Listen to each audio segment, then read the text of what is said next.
അയോധ്യ മാതൃക വാരണാസിയിലും കാശിയിലും പിന്തുടരുമെന്ന സൂചന നൽകിയിരിക്കുകയാണ് RSS. വാരണാസിയിലെ ഗ്യാൻവാപിയും മധുരയിലെ ഈദ്ഗാഹും ഹിന്ദുക്കൾക്ക് അവകാശപ്പെട്ടതാണെന്ന വിവാദ പരാമർശവുമായി RSS മേധാവി മോഹൻ ഭാഗവത്.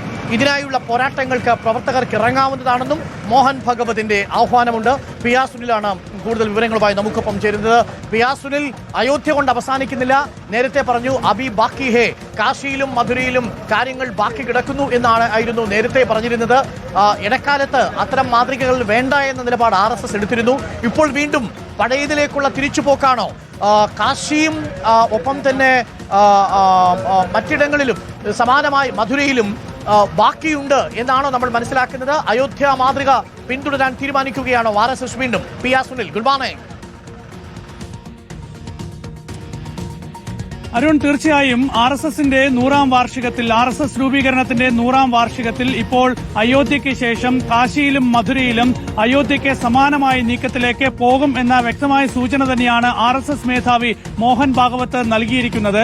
ഇതിനായുള്ള പോരാട്ടത്തിൽ, ഇതിനായുള്ള പ്രവർത്തനങ്ങളിൽ RSS പ്രവർത്തകർക്ക് ഇറങ്ങാവുന്നതാണ് എന്നാണ് RSS മേധാവി പറയുന്നത്. അങ്ങനെ RSS പ്രവർത്തകർ ഈ ഒരു പോരാട്ടത്തിലേക്ക് ഇറങ്ങണം എന്ന ഒരു ആഹ്വാനം കൂടിയാണ് RSS രൂപീകരണത്തിന്റെ 100ാം വാർഷികത്തിൽ ഇപ്പോൾ മോഹൻ ഭാഗവത് നടത്തിയിരിക്കുന്നത്.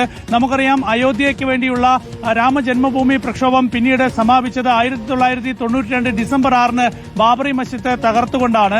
ആ ബാബറി മസ്ജിദ് തകർത്ത തർക്കഭൂമി പിന്നീട് ഒരു വലിയ നിയമ പോരാട്ടമായി തുടർന്നു. ഒടുവിൽ സുപ്രീം കോടതി തന്നെ ഈ ബാബറി മസ്ജിദ് തകർത്തത് വലിയ ഗുരുതരമായ തെറ്റായിപ്പോയി എന്ന് വിലയിരുത്തിയെങ്കിൽ പോലും ആ തർക്കഭൂമിയിൽ അയോധ്യയിൽ രാമക്ഷേത്രം നിർമ്മിക്കാനുള്ള തീരുമാനമാണ് സുപ്രീം കോടതി എടുത്തത്. അവിടെ രാമക്ഷേത്രം ഉയരുകയും ചെയ്തു.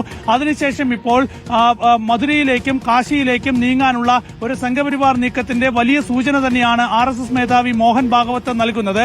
അയോധ്യ പോലെ തന്നെ ഹിന്ദുക്കൾക്ക് ഏറ്റവും പ്രധാനപ്പെട്ട ഇടങ്ങളാണ് മധുരയിലെ ഈദ്ഗാഹും അതുപോലെ തന്നെ ഗ്യാൻവാപിയുമാണെന്നാണ് RSS മേധാവി പറയുന്നത്. അതുകൊണ്ട് ഈ രണ്ട് പ്രദേശങ്ങളും ഹിന്ദുക്കൾക്ക് നൽകണം എന്ന് RSS മേധാവി പറയുന്നു. അതിനായുള്ള പോരാട്ടങ്ങൾക്ക്, അതിനായുള്ള പരിശ്രമങ്ങൾക്ക് RSS പ്രവർത്തകർക്ക് ഇറങ്ങാവുന്നതാണ് എന്ന് മോഹൻ ഭാഗവത് ചൂണ്ടിക്കാണിക്കുകയാണ്. അതുകൊണ്ട് ഇനി അതിനായുള്ള ഒരു പോരാട്ടം ദേശീയതലത്തിൽ BJPയും RSSും ഒക്കെ തന്നെ, സംഘപരിവാർ സംഘടനകളും ഒക്കെ തന്നെ കൂടുതൽ ശക്തമാക്കാൻ പോകുന്നു എന്നതിന്റെ വ്യക്തമായ സൂചന RSS മേധാവിയുടെ ഈ വാക്കുകളിൽ നിന്ന് എടുക്കാം. അരുൺ.